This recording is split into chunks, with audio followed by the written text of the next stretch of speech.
Hello and welcome back to the Dark Artist series where we sit down with influential Gothic and dark artists. Today, our very, very special guest is industrial Gothic metal superstar Whiplasher from Deathstars. Thank you so much for joining us. Oh, wow, what an introduction. Yeah, I don't know about that, but yeah. Okay. Thanks for having me. We're very, very honored to have you with us. I meant to ask, did you prefer Whiplasher? It doesn't matter. Okay, well, But I have registered Whiplasher, so it's all of my driving license. Oh, it's like the official government name? Yeah, but I did. So when we've been on tour in Australia or America or something, I end up at a hospital. It's been like, what is this, the fracture kind of? Because yeah. No, you and Andreas Whiplasher, buddy. So everything works. So you are currently out on a run of the Everything Destroys Europe tour. You just finished up the Everything Destroys South America tour. How does it feel to be back on the road touring with the new album? Yeah, very nice. We've been eager to do that. I think it's been 7 tours that have been cancelled because of COVID. So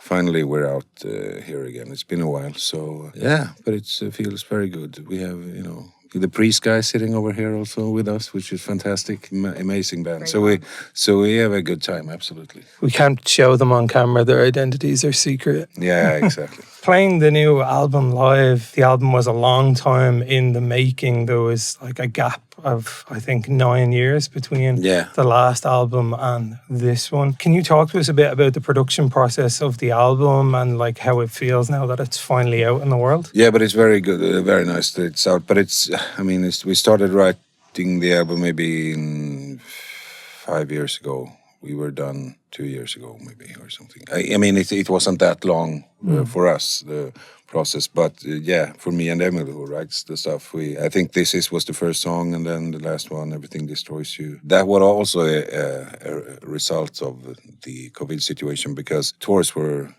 postponed. Then we went back to the studio, rewrote some tracks, wrote new ones. So the whole process became like, we were very glad when it was over eventually. It was good for staying in and actually making music and doing stuff like that.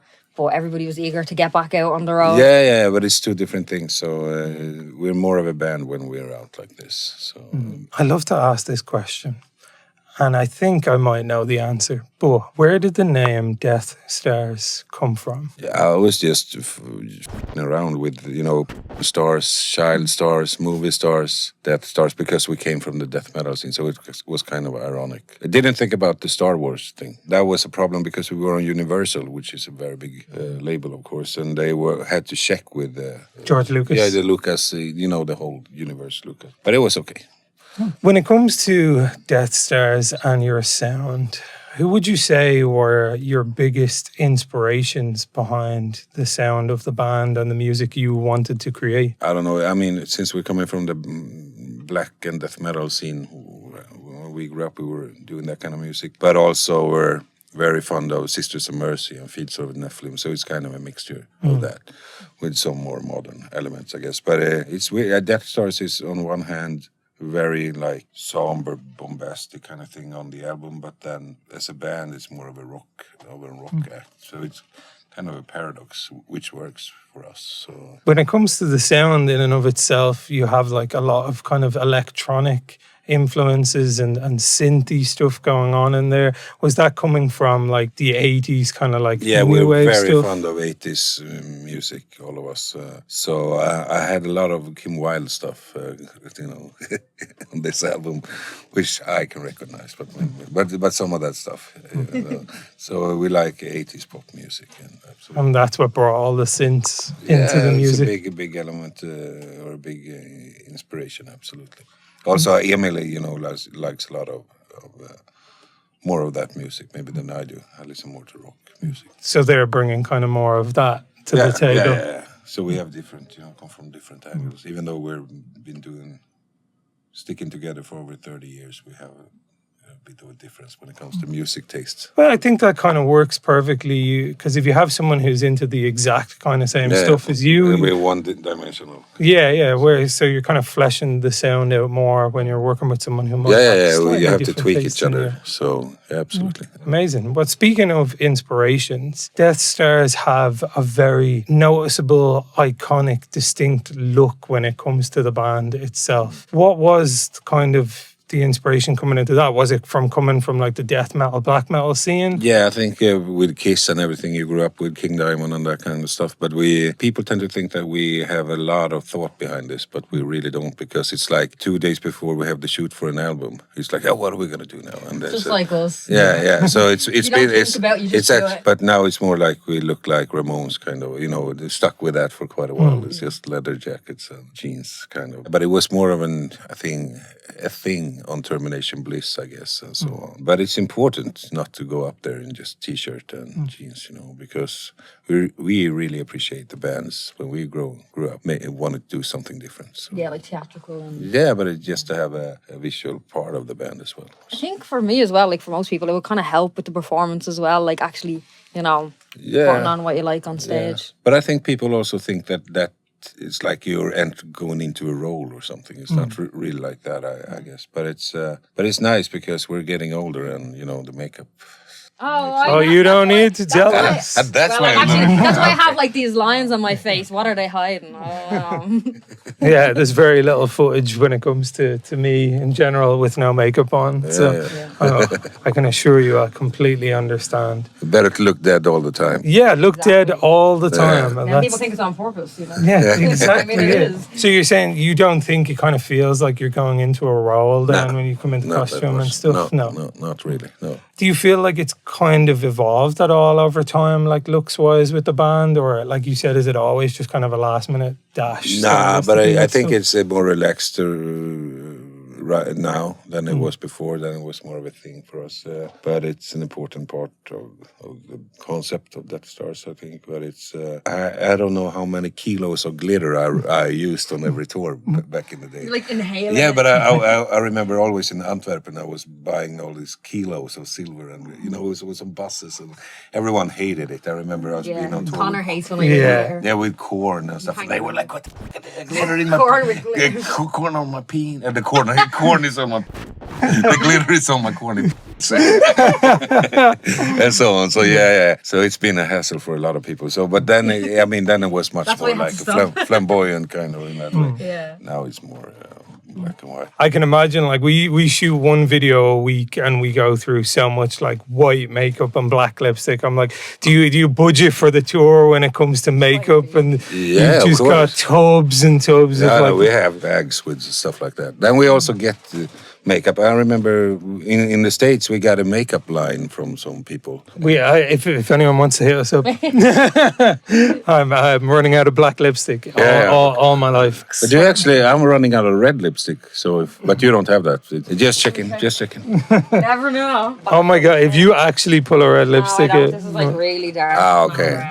I want to look like the cheapest on the street, which I am, of course. But this is too exclusive for me. Now that you guys are back out on the road, what is kind of your favorite part of the touring experience? Usually the evenings, but it's because during the day you're waiting, and so it's kind of the ritual from this point on until a couple of hours after show. You get to adventure and look around, or always we try to always go out. We've been in Northern Quarters today. You know. Have you been to Affleck's?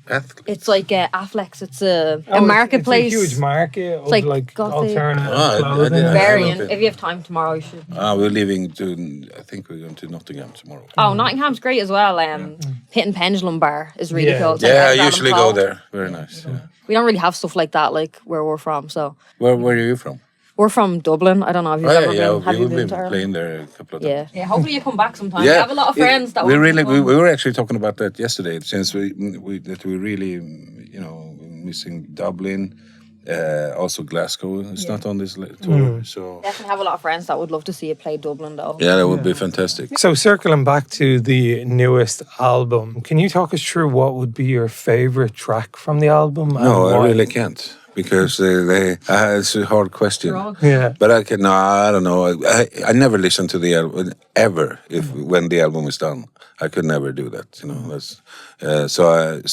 I don't have a favorite track like that. But I think Churches of Oil is kind of maybe it was one of the first two tracks we wrote. I think so. I just remembered that was kind of important to find the style for where we were going. So maybe that one if I have to say is mentioned. I don't know. We don't play that live though. So I was literally, yeah, but I don't know. It's not a good live song. I think. I was literally going to ask if you could pick a favorite. Do you have like a favorite one to play live? Like, or do you have a favorite song in general that you love to play live? Yeah, but we don't play them live either.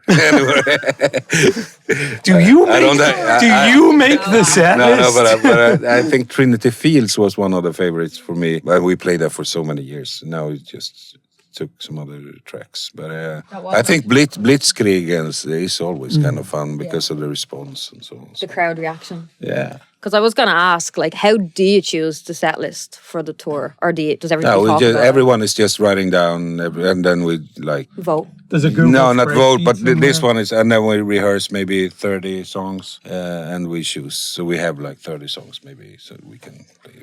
Yeah, you like test them out, play them and say, yeah. No, we don't really. Oh. Because everyone, we've been touring so much, so you played everything, but it's just how we feel, what is fun for us also. Yeah, we try to change, but sometimes it's just... If it works. Yeah. It's very nice to keep If it ain't together. broke.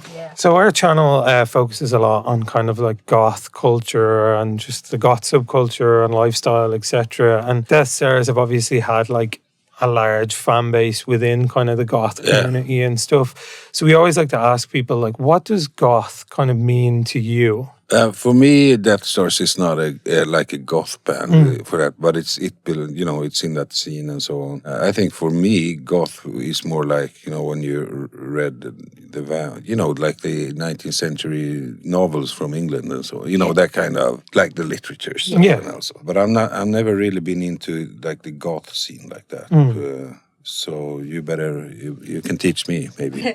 Well, I think you said earlier about like Sisters of Mercy and Sisters of Mercy and stuff. So therefore, I would say goth in our books. Yeah. It's really for us about like the music that you listen to. So if you're listening to goth music. But goth can also be like Cradle of Filth kind of, Yeah, because I listen to Cradle of Filth. And people are like, that's not goth. I'm like, to me. But they have that kind of vibe. Something like so. Sisters of Mercy, I don't think it's very goth to me. But it's as soon as you sing like this, That makes a goth band, yeah. So that's, but it's maybe not for me always, but yeah. Yeah, it's not even like about the look because especially Sisters of Mercy now they don't really do the look anymore, but like still goth band. Yeah. And just it's more like goths can listen to a certain band, doesn't make them goth, but goths can listen to different like Cradle of Filth or like can listen to different bands that are not actually called goth. Yeah. So it's confusing. It's a whole thing. We just listen to whatever we like, that way, like whatever we're feeling. But then like. But you look very good today. Thank you. We appreciate it. You should be in a band, or maybe you have a band. Actually. Cue my chips. I make joke music, not to be taken serious. But everybody just keeps talking about it now. It was a song about chips. Eating chips. Okay. And people just don't stop talking about it. So I'm working on a real album now that will probably never come out. But you let us know. We'll send all the info on to your manager and you can decide for yourself. Yeah, sounds good. So we don't want to keep you too long. So I'll just ask you one more question before we finish up. So obviously Deathstars has quite a catalogue behind them now. How do you think the band has kind of changed over the years? Do you feel like there's a big difference kind of in the way you write music or the songs you write now in comparison to how you did when you released your first album? Actually, me and Emil, we write songs exactly the same as we did when we were 12 years old. Wow. He sent me, we lived in different, we come from the same city, but I moved to another, and he sent me cassette tapes, by mail. I put it in the stereo, and I had a small cassette player on the other side of the room. I was recording there, and I was screaming in between. So I got his music and my voice, and then I sent the cassette back to him. Oh, wow. So that's how it started, and pretty much how we do it That's how you make albums now? Yeah. Pretty much the same thing, actually. So, but then I think we have changed a lot as persons, as people. So it's very different how everyone, families, and it was a time when we just lived from the music and we were partying like apples, or year after year, and it was so fucked up. So it's a big difference from that. era, so to speak. So it's much, much better now. I enjoy it much more now than I did back then. That is the end of this episode of the Dark Artist series. Be sure to check out Deathstars' new album, and if you can, catch them on the Everything Destroys Europe tour. Whiplasher, thank you so much for joining us today. We very, very much appreciate it. Yeah, thank you for having me. It's been a pleasure, of course. Absolute pleasure. And I learned a lot about the Gothic society. We hope you enjoyed this episode. If you did, be sure to leave a like. If you're not subscribed, please consider subscribing, as it helps us out a lot. And as always, see you in your nightmares. Good nightmares.